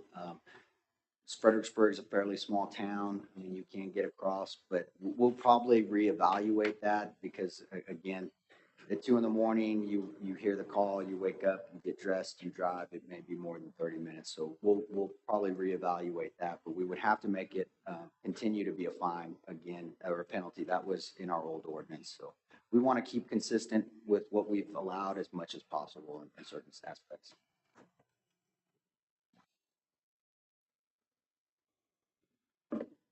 Are we going to address the request in commercial areas that are adjacent to commercial without more than 12 occupancy? So I haven't done anything as far as more than 12 in the commercial areas. It makes sense for C2. We do allow hotels in C2, so that's different. In C1, we don't allow hotels, so I think it's fair to leave the occupancy in the C1 area, just because of, again, a lot of the C1 we have are near neighborhoods. Most of the C1 is doctor's offices, existing homes, residential homes, and so again, density drives noise, which drives complaints. So I think for C1, you probably won't see a lot of change, but C2, we'll look at tweaking that and just, you know, at that point, if you can meet hotel densities and you can park it, then we probably wouldn't have an issue. But I need to spend a little more time looking at that. We do have some C2 just south of Main Street. It's all single family homes, a lot of residents still living there, so that might be an issue. I think if the developer or owner wants to, if they're in a C2 and they want higher occupancy, then they should just build a hotel and not mess with the short-term rental ordinance itself. So I think they are two different animals. What's the difference? Generally for a hotel, as far as usage goes, you get higher densities. The parking regs change a little bit. It's 1.1 space per unit. The way the hotels work. But what's the unit number? That's, if we're picking 12, is 13 a hotel then? No, so we're talking occupants. So there's a difference between occupants and units. Okay. So in an R2, you can have 8 units. That could be 8 one-bedroom casitas. It could be 8 4-bedroom houses. Okay. And so. And that's not a hotel if you can sleep 32 people? Under our definitions, no, sir. Sounds pretty Now- close to me. From a use standpoint, I would say that yes, they very much are a hotel. So again, occupancy is the reason we're keeping that down. STRs in hotels do function a little bit differently.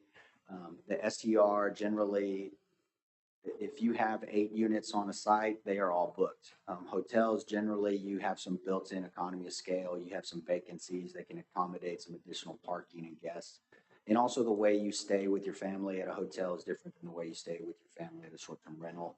Generally, you're coming as a family with one car because your room is limited to sleeping 4 people, maybe 6. When you're talking a short-term rental in a 4 or 5 bedroom house that sleeps 10 to 16 people, they're going to bring multiple cars. So that's why there's a difference between the parking regs that you see in there. Do the owners have the opportunity to go to the, for a variance? So if I'm in a C1 and I am doing an STR facility or complex, and I want to exceed 12 occupants in that facility, is the zoning board of adjustment in a position to allow that if they apply for it, or is it a flat, you cannot? So variances, any applicant seek a variance to any zoning regulation. However, there's certain criteria they have to meet. One of them, it can't be a financial issue. It can't be self-imposed. It has to be something unique to the property, either lot size, shape, or topography. For most of these facilities we're seeing, they're being constructed new, so it pretty very much is a self-imposed deal. As far as the occupancy goes, those that want higher occupancy, again, when we're talking a 4-bedroom house, if you want higher occupancy, then you can build 2 4-bedroom houses. I mean, it's not going to be limited to the lot, it is to the unit. So if you have an R2 and you can put 8 4-bedroom houses, you will get the same kind of density as a hotel, but it wouldn't be per the whole lot. And so the folks that were here. Something they don't understand. Yeah, so the wellness court, and I did reached out to them. They are a project that's gone through our board, through P&Z. That's a conditional use permit, actually, so they have some specific regs there. That project will be grandfathered. They would not fall under these new regulations unless they decided to kind of scrap that and start over or make changes. So most people, for everybody or anybody in here that may have a project that was approved, you will be grandfathered under those regs. So our occupancy limits are per permit, Yes. based on the number of bedrooms in the building, right? Yes, so if you have an existing short-term rental, it's actually based on the square footage. Under the new proposal, it'll be per bedroom. So even if you have a 4,000 square foot house, you're gonna get 12 people max. And most rental platforms, Verbo and all these places, I mean, their new policy is max 16 guests. So 16 is a lot for a 4-bedroom house. I mean, again, we're comparing to a neighborhood where the average family size is going down 2.25 kids. So you're looking at 4 to 5 people in a neighborhood and houses that sleep 10, 15, 16. I mean, if you are the lone person in a neighborhood and you go in your backyard, there could be 70 people sharing a half-acre lot with you. So again, they do function a little bit different than single family. I just wanted to make sure everybody in the audience was clear on how those limitations and ordinances are structured. Thank you. I don't have to grab chart from me, just back to C1. Townhome development C1? Yes. I may have to look, single family detached requires a CUP, I believe. I don't recall offhand, apologize. Or condo regime. But generally, the reason single family detached require CUPs in commercial zoning is because cities have a finite area of commercial. That's how they generate retail sales tax. The more sales tax you have, the less of a burden it is on the homeowners. And so you can have lower property taxes. So in Fredericksburg, we have the lowest tax rate we've ever had and one of the lowest in the area. So, when we sacrifice commercial for a short-term rental, we're trading our sales tax for hot tax. And so there is less ability for us to spend those hot dollars unless the state makes some changes.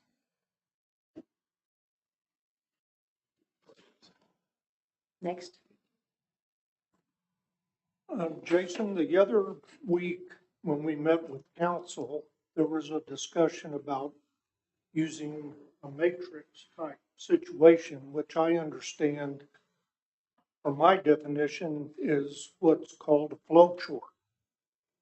And a flow chart is where you have this situation, then you do this. If you have the other issue, then you do that. Has that been taken anywhere or given any other consideration? On the penalty and provisions, yes, so we did start looking at it. It got a little bit complicated on, 4 watering violations equals 1 major violation, and you have to have 3 major violations versus X. So we're gonna simplify that.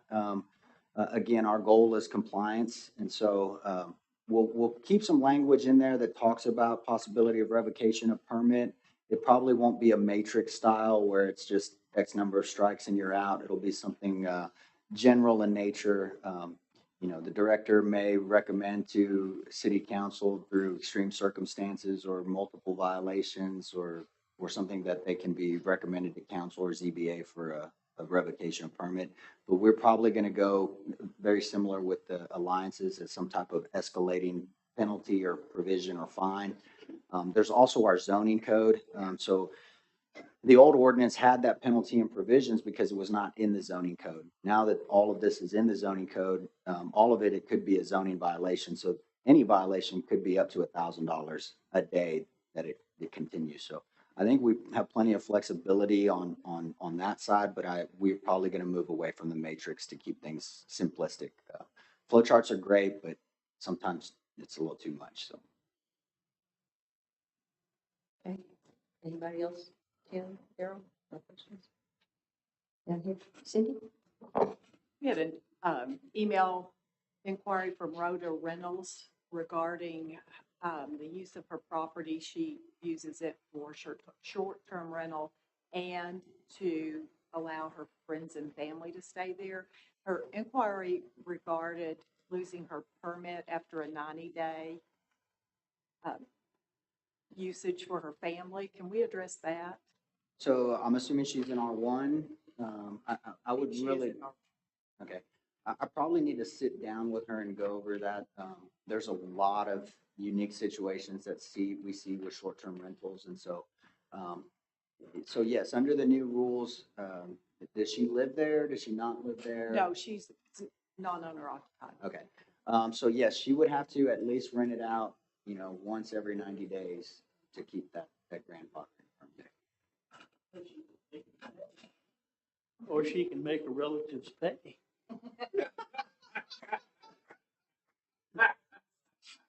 Such an appropriate comment, Tim.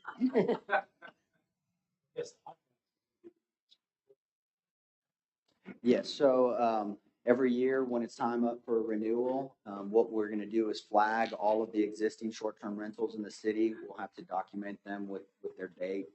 We have a few out there currently that are under the old compliance use permit. They have letters from Brian Jordan. So those don't even meet the regs we have now, and so we track those. We'll have to track all of those, and that way as they come forward for renewals, we can verify that, hey, you show no rental activity for a year, that permit is no longer valid. So we'll track that through hot collections. We'll also track that through our new third-party permitting software, Granicus. They track their rentals history. We'll be able to tell how many nights they've offered it for rent. We'll be able to tell if they're offering it for rent but blocking it out because they actually don't want to rent it. And so there'll be a few more ways that we can see, with pretty good accuracy who's following the regs and who's not. So at that point, yeah, if they haven't rented and it's been more than 90 days and the renewal of the permits would be denied.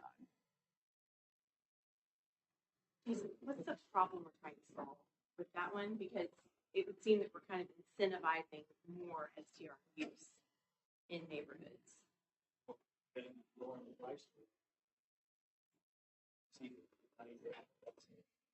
So the 90 days are current ordinance regarding any residential non-conforming use. So if you are in a commercial district and you have a gas station that's no longer allowed, say in the CBD, you have 180 days. If it goes dormant, that can go away. Under the residential uses, you have 90. So if you're in an R1 and you have a manufactured home and it burns to the ground or you sell it or something happens. If you do not replace that with that same use in 90 days, then that goes away. And that's part of state law and our non-conforming use grandfathering.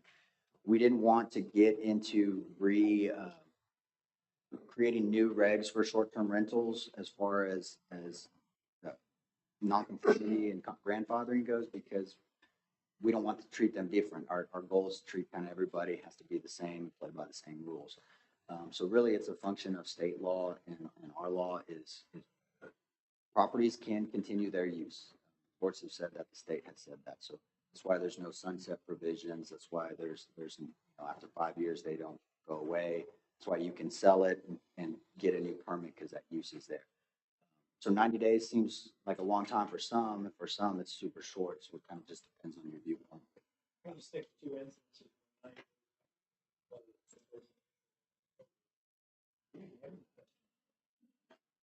So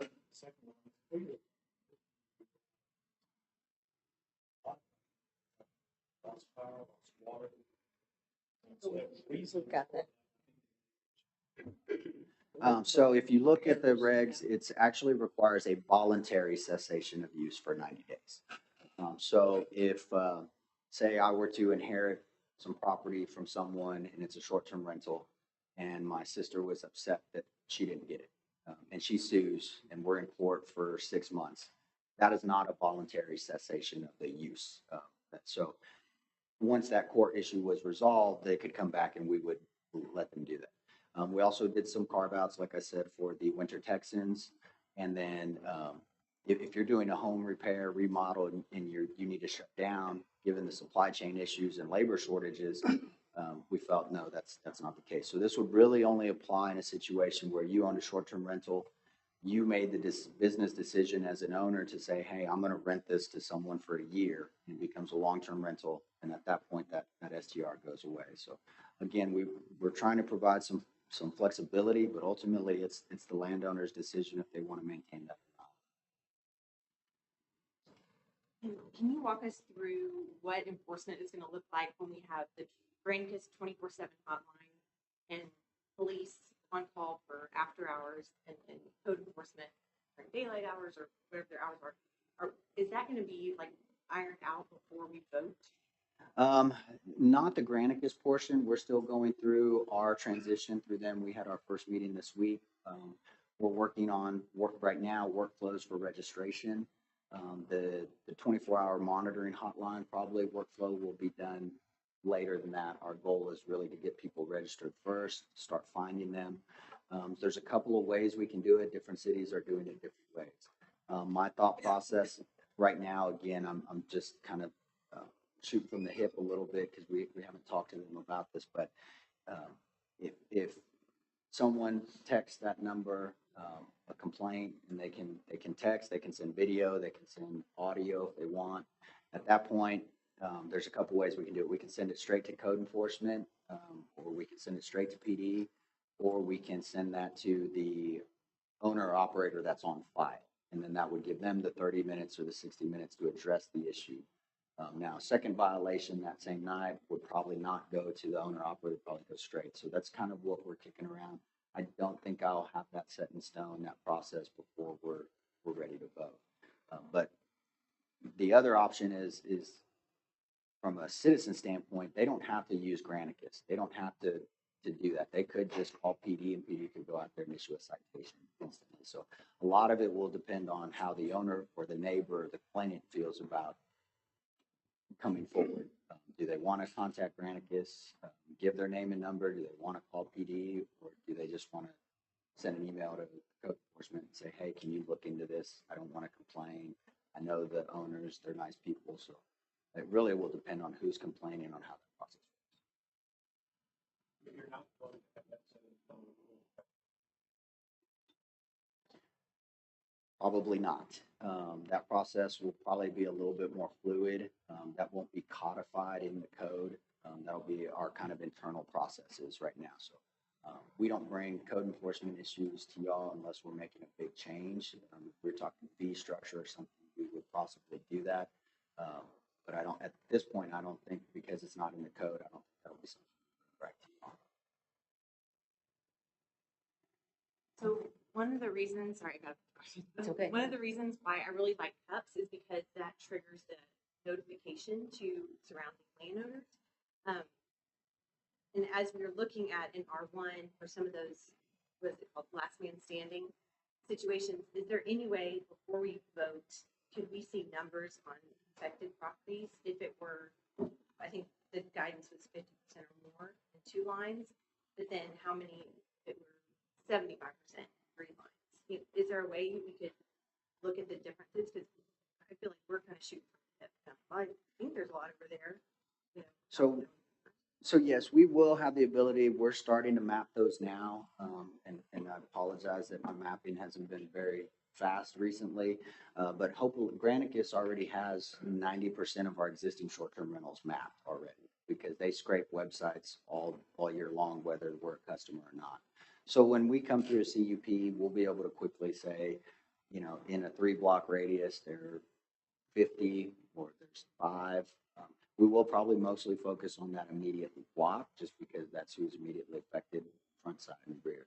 But yes, we will have that information available for you all those meetings. One follow-up to yours. I recall from the workshop, and correct me if I'm wrong, we were saying that in the 50% test, owner occupieds are not included in that number. Correct.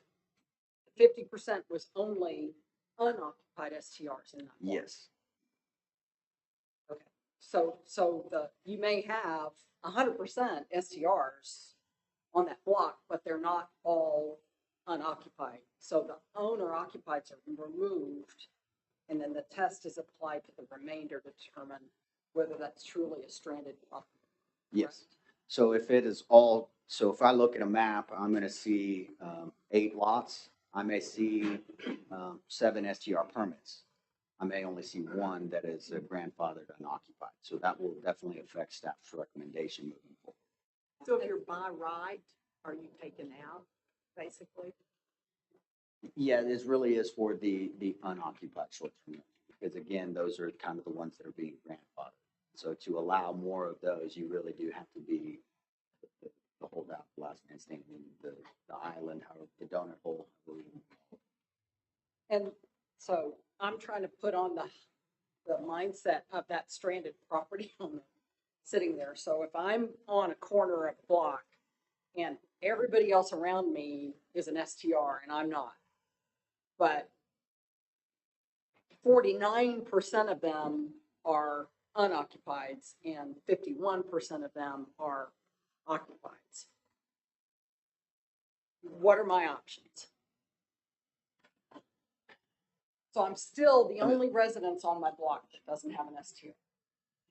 You would, well, that would not prohibit you from doing one because you live there, and so you could do one in your backyard or you could do one in your house. Yeah, if I'm below 10,000 square feet, I only have the one option, right? Right. So that would treat you more in line with neighbors that have those by right. If you say, it really kind of depends on the layout of the lot. If you're a corner lot and they're all STRs, but the ones next to you are unoccupied, then staff's recommendation would probably be to allow it. If you're not, if you're surrounded by all occupied, staff's recommendation would most likely be the other way. But each one is going to be unique to the property. It may be a large lot that the house was built far away, and since it's a CUP, we could say, yeah, no hot tub or no this. Gives us a little more flexibility. So it will be case by case. Kind of hard to answer that. Okay. Well, what I was looking for is there's not some, kind of a rule that you can't even get into the CUP process to have the discussion about what to do with your stranded asset. As long as we've got some staff flexibility to take a look at it, context, and then say, put it through the CUP process and let P&Z and City Council take a look at it, because, it's right on that edge where it's surrounded by a couple of unoccupieds, but the majority are occupieds, but it's still stranded. So as long as we've got some flexibility for y'all to look at it and bring it to P&Z and to City Council under CUP process. Yeah, the goal was try to provide as much equity as possible for landowners. So yes, you can't do the unoccupied, but you still get to do one if they're surrounded. If there's none there and you want to do one and it doesn't, and it's the only way for you to afford the house, then, you know, you as owner have the ability to sell and move on or long-term rent it. I mean, there's still value in the home. I mean, it's not like we're giving away houses in Fredericksburg at this point. So. When it's funny, I was reading the current comprehensive plan and it talks about accessory dwelling units being used for workforce housing. And to Ms. Hartline's point, I feel like we might be creating another issue by suddenly allowing them by right to pop up. I know there's setback and all that stuff, but I think this is going to be allowing ADUs by right. It's going to increase density a whole lot, and we won't have much oversight over that. I know y'all are great and you've got your standards and everything, but I think in some cases it might be nice. Well, hopefully the homeowner is that other set of eyes, and that's the reasoning behind that. That person is there. So I can't speak for every person, but if I'm having neighbor issues with loud noise and I have one in my backyard, I can at least control that one. So, you know, you're right. The comp plan does call for those. We've been building these structures for a long time. They just haven't gone to the intended end user. But this wouldn't prohibit someone from doing something like, well, we don't allow ADUs to live in right now just because there's a whole other host of issues that we need to tackle as far as addressing utilities, life safety. So that's another big major rewrite that we would need to go through to address those issues. And then can we enforce that? So we've got this ADU and there's a main house. How are we enforcing that that main house isn't maybe getting rented out to beyond hot selection? The same way we try and enforce it now. I can tell you most of the neighbors will call and let us know what's going on. I'm sorry we don't pay you for that, but we do give thanks. That's how we enforce now. I mean, I have two guys, Ray and Ted, and we have over almost 1,000 short-term rentals. If that's all they did, that's all they would do all day long. But we do parking, we do junk vehicles, we do trash. So unfortunately, we are a little bit more reactive than proactive on the code enforcement side. You know, it's not the answer anybody wants to hear, but that's where we're at. So on the occupied properties, so let's say it's the 10,000 square foot and it's got the main house and it's got the guest house or ADU or the apartment in the back. When the owner applies for a permit, they're only allowed one permit for that property. Yes. And they have to pick which dwelling unit that permit is going to apply to. Yes, ma'am. And so it's homesteaded, so the entire property is homesteaded.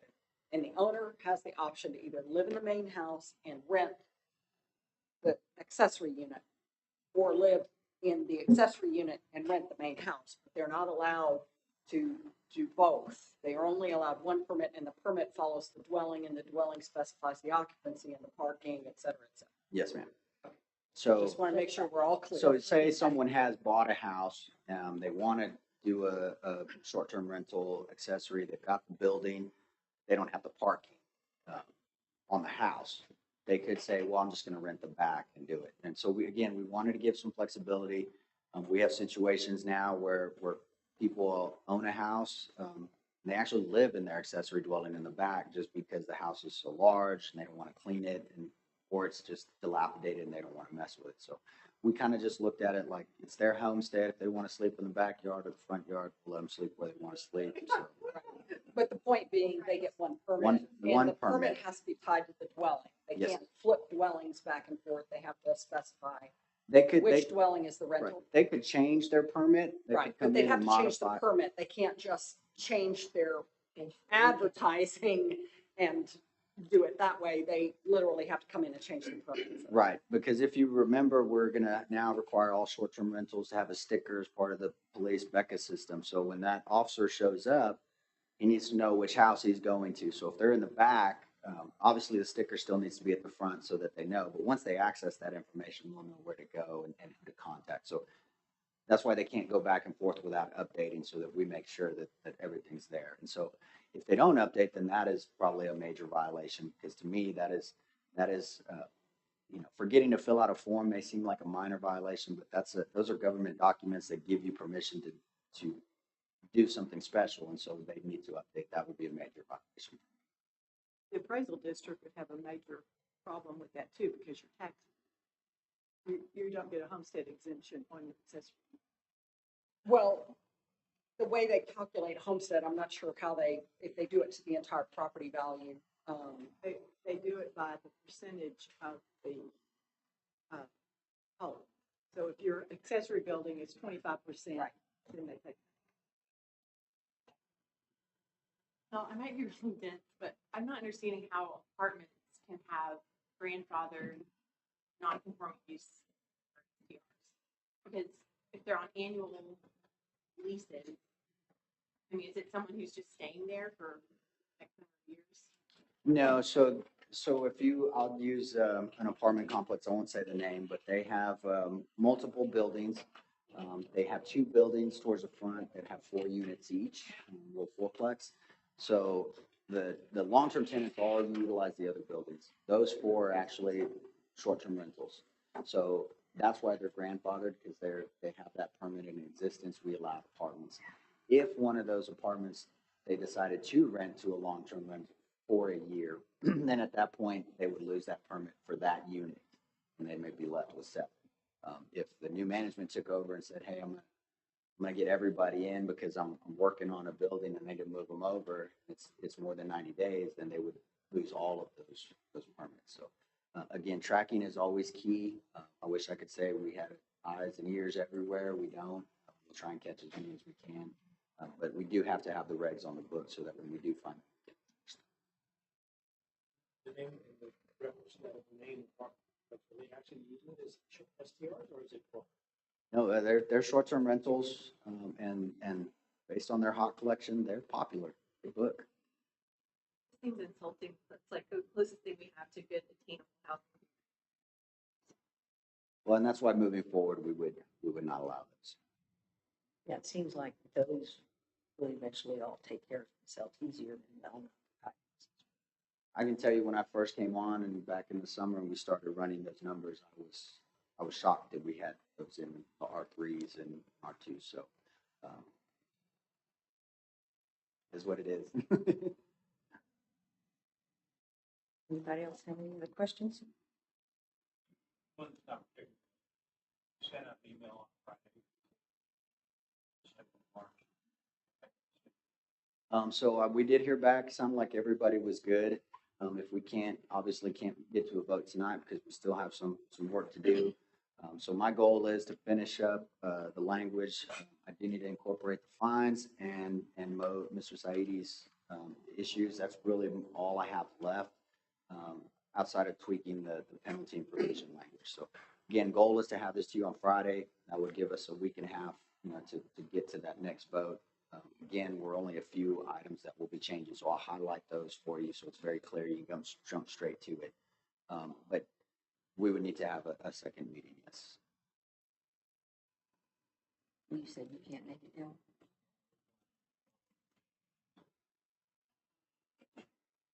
All right.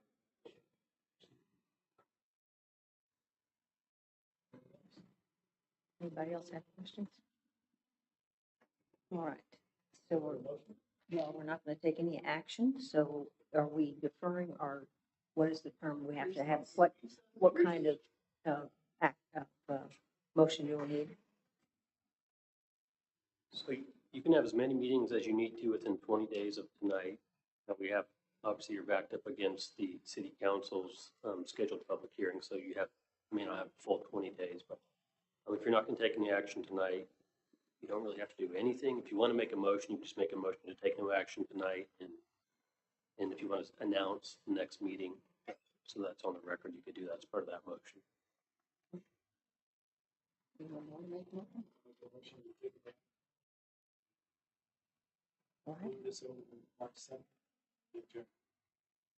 Motion by Jim, second by Tim.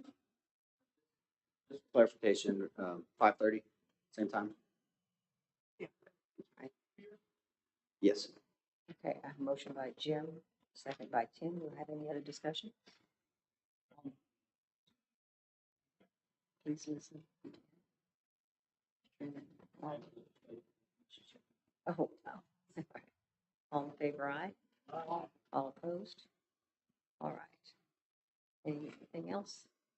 Then we need a motion to adjourn. I'm sorry, let's make that a second motion. Motion to adjourn. Okay. Motion by Jim, second by Tim. All in favor, aye? Aye. All opposed? And all of y'all deserve a special award for listening to all these technical items that we went through afterwards. We appreciate y'all coming. Thank you, commissioners.